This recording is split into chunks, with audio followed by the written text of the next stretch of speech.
We're into a new series that I call It's About Time.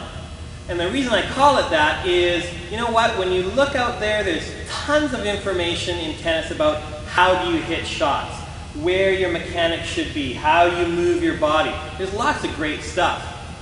But the trick is in tennis, if you don't do the right thing at the right time, in other words, if you don't know when to apply your technique, you'll lose just as many points as if you had poor technique.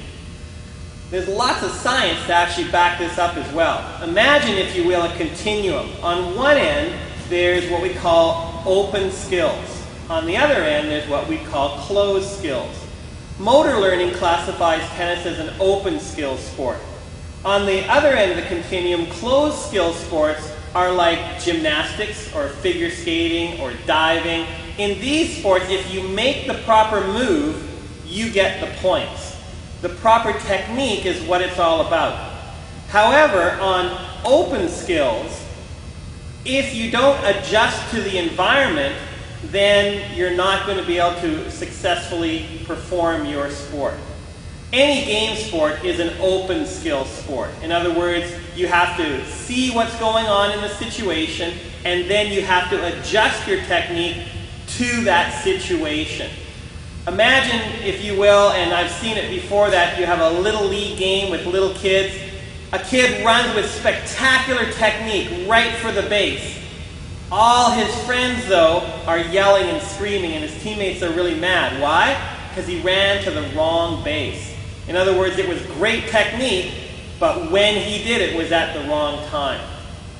In tennis, there's no judges at the side of the court judging your nice form. So as coaches, if we're just telling people how to do things and not telling them when to do it, there's a chance that they might be misapplying that great technique that they paid a lot of money for. The key difference between an open skill and a closed skill is an open skill goes through a four-step process of perception, decision, execution, and finally feedback. Let's take a closer look at each one of those steps. The first step is perception. This is where the player gathers information from their eyes and ears about the opponent and the ball they're receiving.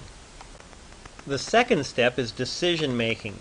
Here, the player decides what tactic and technique they're going to perform based on the information they gathered in the perception stage.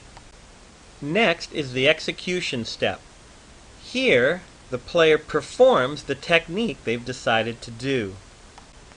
The final step is feedback. This is where the player assesses whether it all worked or not.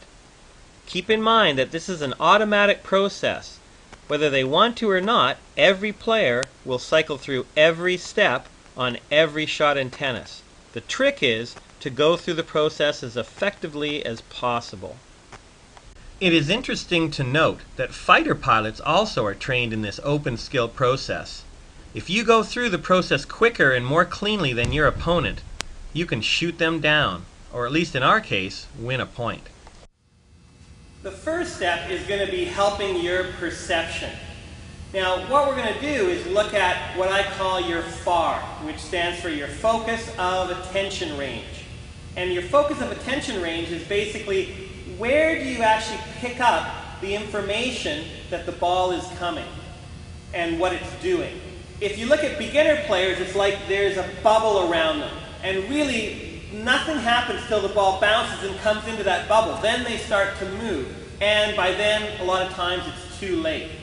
Now, for an intermediate player, then what's happening is the ball's coming maybe about the net.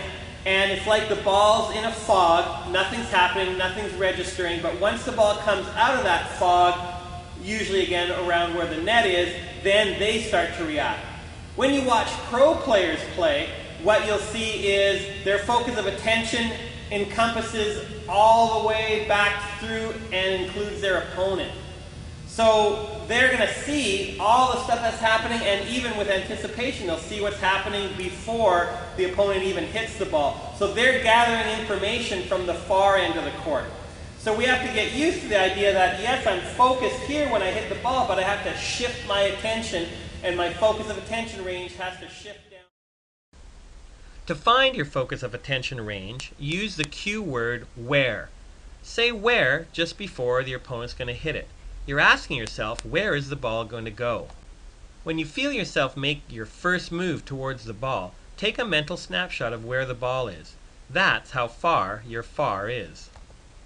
Continue to say where just before your opponent hits the ball, and see if you can get an earlier start on moving to where the ball is going to be.